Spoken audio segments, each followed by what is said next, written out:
Амансыз құрметті көрермен, эфирде жаңалықтар, студияда Шапағат Мырзабекова. Бүгін көретіндеріңіз. Әлем жастарының зияткерлік бәсі. Астанада жасанды интеллект пен робототехникаға арналған халықаралық олимпиада басталды.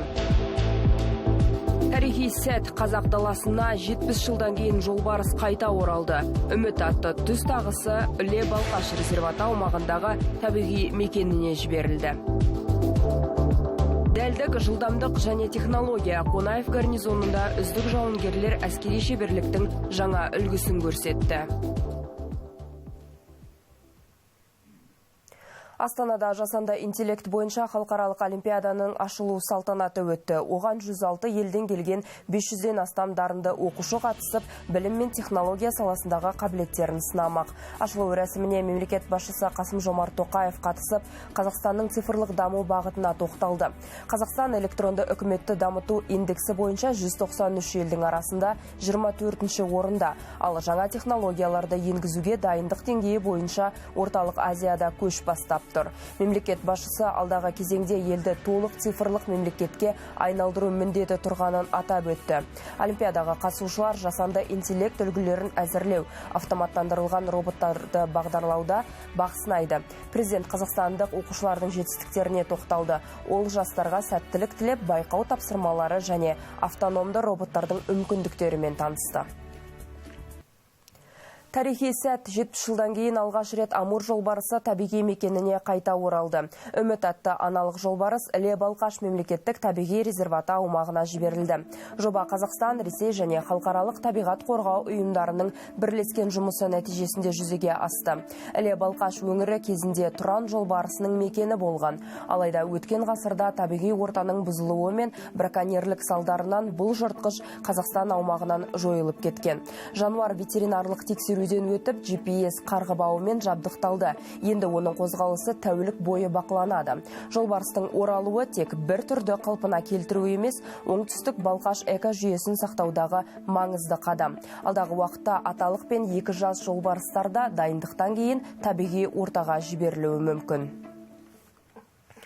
Іле-Балқаш алабы Қазақстанның ғана емес, тұтас орталық Азияның экологиялық қауіпсіздігі үшін стратегиялық маңызы бар табиғи жүйе. Балқаш көліне келетін судың 80% Іле өзенімен келеді.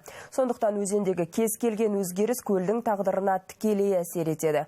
Соңғы жылдары су көлемінің азаюы, климаттың өзгеруі, трансшекаралық су мәселелері мен Іле Атырауы экожүйесінің тозуы қоғам мен ғалымдарды алаңдатып отыр.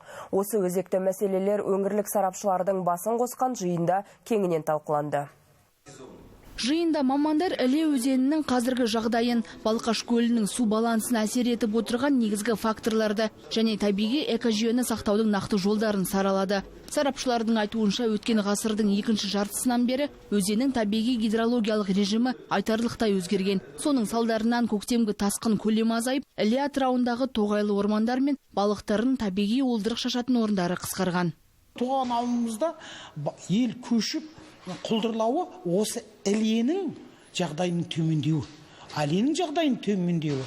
Балықтың тұқым шашатын жерінің азаюы, судың азаюы, соның бәрі осы. Біз қазір бүгінгі күнге Балқашқа 80% стогын беретін Ілені сақтап қалуымыз керек.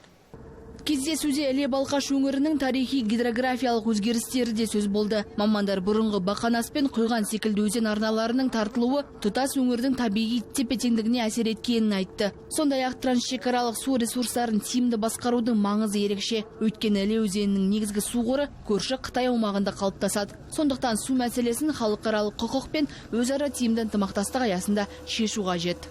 Бұл мәселені 1,5 жылдан бері тұрақты көтеріп келеміз. Мемлекеттік органдарға бірнеше мәрте ресми ұсыныстар жолданды. Соның нәтижесінде нақты жұмыстар қолға алынды. Қазір су құбыры желісін кеңейту мен арналарды тазалау бойынша жобалар әзірленіп жатыр. Басты мақсат ауылдарға суды қайтару. Су мәселесі шешілсе, халықтың тұрмысы жақсарып, кәсіпкерлік пен туризмнің дамуына да жаңа мүмкіндік ашылады.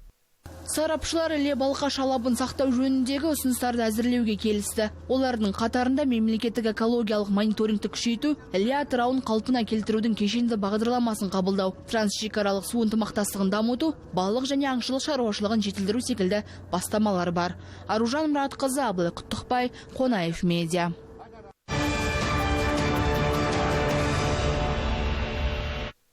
Хабарымызды жалғастырамыз. Қонаев қаласының орталық алаңында 200-ден астам жас сарбаз әскери ант беріп, ұлттық ұлан қатарына қосылды. Салтанатты іс-шарада 36-да 62 әскери бөлімнің командирі жас жауынгерлерді құттықтап, қызметтеріне сәттілік тіледі. Еліміздің Қызылорда, Түркістан, Жамбыл облыстары, Шымкент пен Алматыдан шақыртылған 211 сарбаз бір ай бойы тынымсыз дайындалды. Олар оқу-жаттығу жиынында үйренген әскери тәсілдері мен дағдыларын көпшілікке көрсетті. Ал алдағы уақытта бұл жауынгерлер Қонаев пен Алатау қаласындағы қоғамдық тәртіпті күзетіп, азаматтардың қауіпсіздігін қамтамасыз етеді. Отан алдындағы борышын өтеу әр азаматтың міндеті.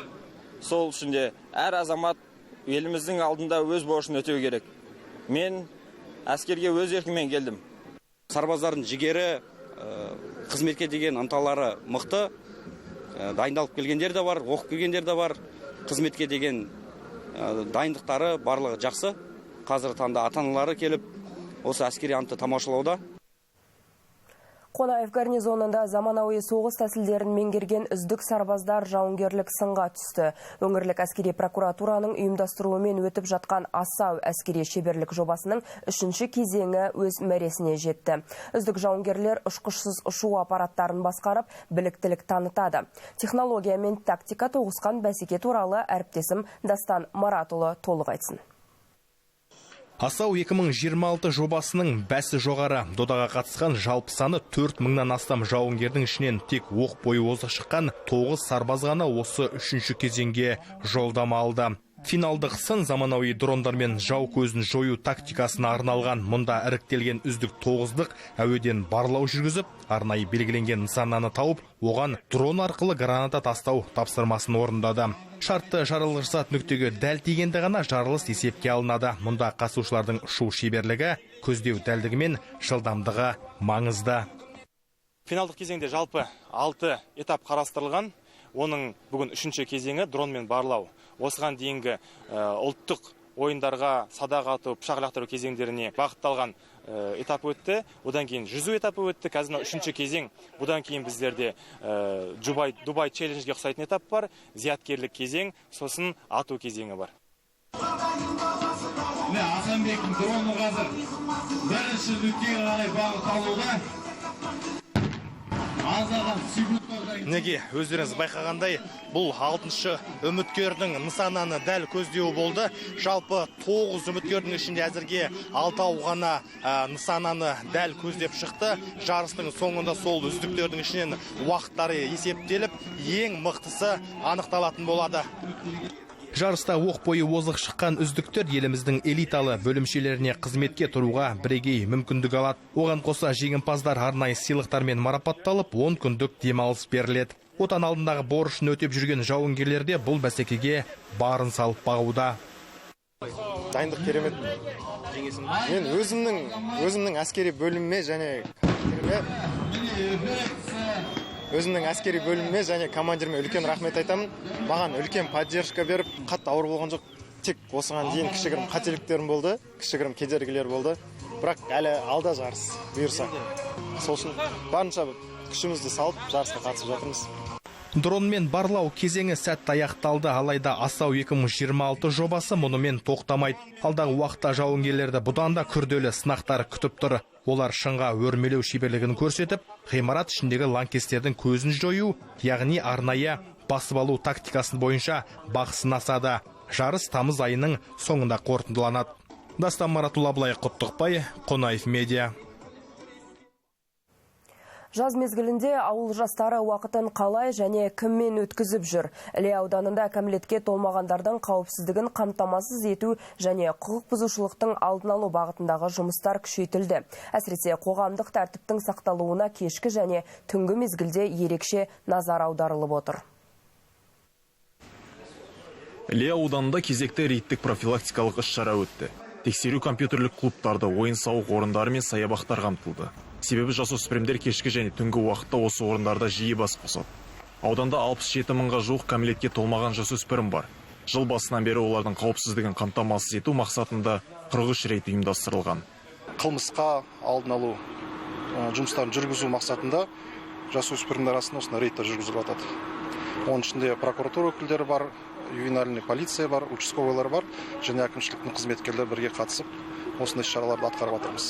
Рейд кезінде кәмелетке толмағандардың заңды өкілдерінсіз түнгі уақытта көшеде жүруіне жол бермеуге, сондай-ақ алкоголь өнімдерін тұтыну мен өзге де құқық бұзушылықтардың алдын алуға басымдық берілді. Жыл басынан бері ауданда бала тәрбиесін қадағаламаған ата-аналарға қатысты 190 әкімшілік хаттама толтырылды.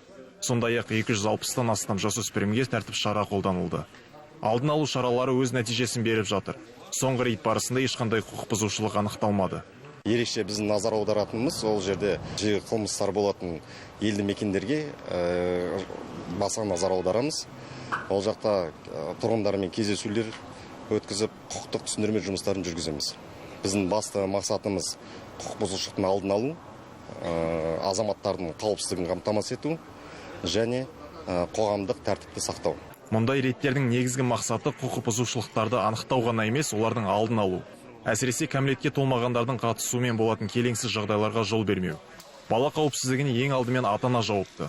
Сондықтан рейд барысында ата-аналармен де түсіндіру жұмыстары тұрақты жүргізіледі. Айсұлтан Бақтан, Рашид Шүкірәлиев, Қонаев Медиа.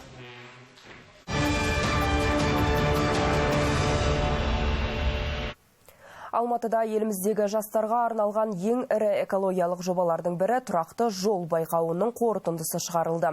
Еліміздің барлық аймағынан келген оқушылар жетекші сарапшылардан тәлім алып, өздерінің экологиялық стартап жобаларын әзірледі.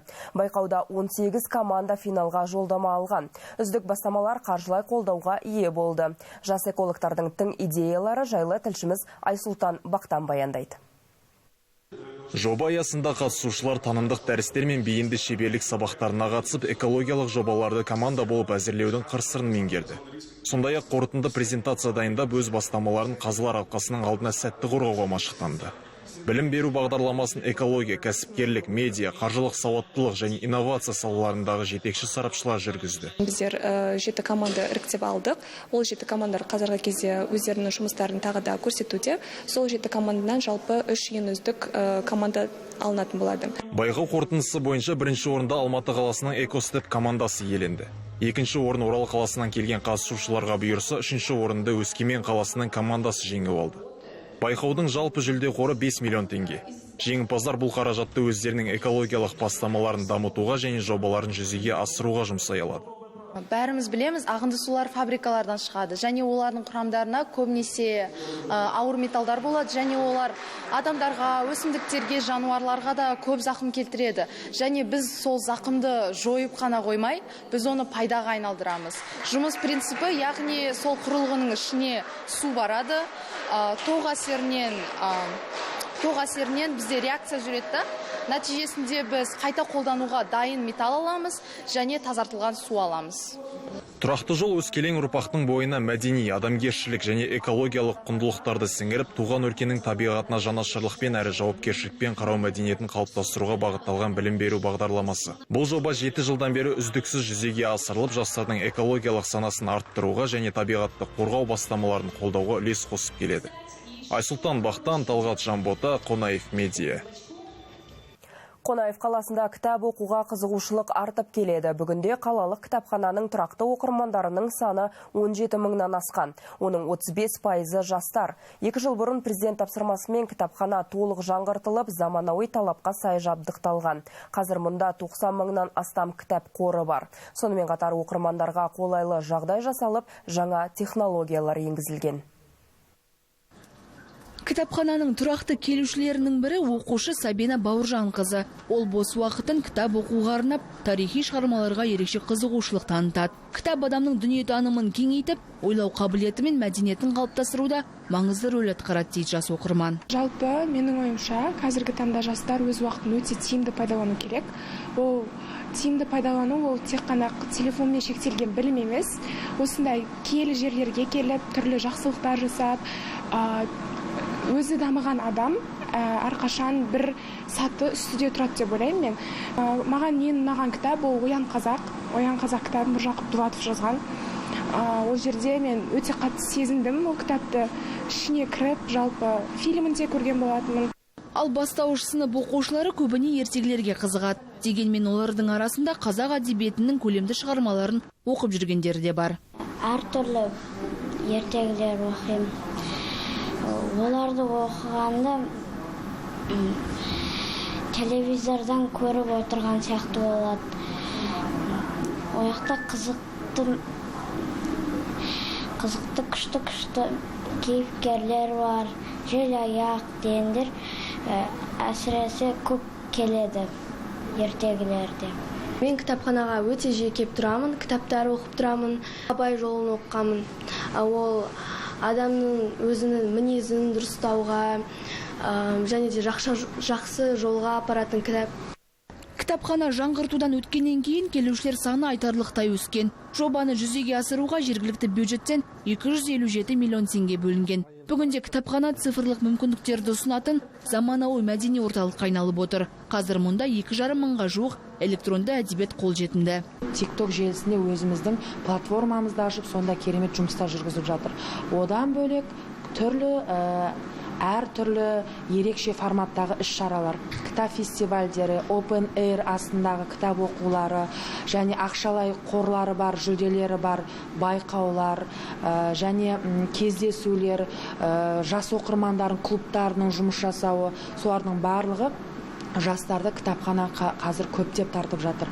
Ақпараттық технологиялар қарқынды дамыған кезеңде жастарды кітап оқуға баулу оңай емес. Осыған байланысты кітапханада тегін Wi-Fi желісі іске қосылып, заманауи компьютерлер, планшеттер мен ноутбуктер орнатылған. Кітапхана күн сайын таңғы сағат 8:00-ден кешкі 8:00-ге дейін үзіліссіз жұмыс істейді. Аружан Мұратқызы, Зәуре Сағандықова, Қонаев медиа. Бүгінге айтарымыз осы. Құрметті көрермен, Қонаев медиа арнасы қосулы болсын. Бірер минуттардан соң эфирді орыс тіліндегі жаңалықтар жалғастырады. Ал мен сіздермен ертеңге дейін қоштасамын. Аман, сау болыңыздар.